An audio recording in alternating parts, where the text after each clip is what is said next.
Hello and welcome to Talking Business as we join you all around the world. This week it's the turn of Iran's economy to be under our microscope because its status as the world's 7th biggest oil producer should be a source of great wealth. So why is its economy struggling badly and, in fact, why has it been doing so for years?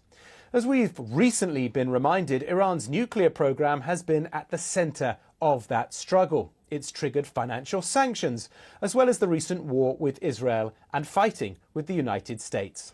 It's brought devastating economic sanctions that could yet pose the biggest threat to the survival of the regime that has led the Islamic Republic since 1979. The BBC isn't often allowed to report from inside Iran, so it isn't easy to get an accurate reflection of how regular citizens feel about the economic situation.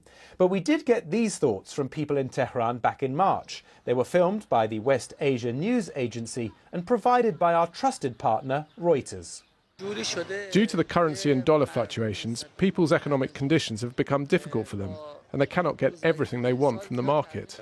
Given the economic conditions we're currently facing, there is some pressure on all segments of society. We all feel this pressure to a greater or lesser extent. Given the sanctions, downsizings and economic conditions, not only the market, but also everything else is in a bad state. In these financial conditions, people can't afford to buy things. Look, the economic situation, there are always problems, but I personally am not very ungrateful or unhappy because I believe that sustenance and our ability to survive is in God's hands. So why are people feeling downbeat about their livelihoods?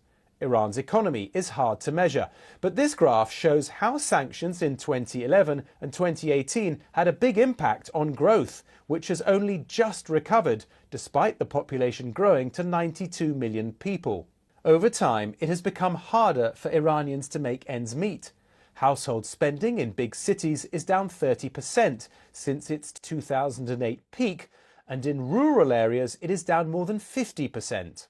One reason people have less money to spend is that less people are working. That's partly because less women are working due to government restrictions. Another big problem is inflation. The latest official numbers show prices for goods and services rising at a yearly rate of a whopping 34.5%, fueled by mismanagement of the public finances and international isolation.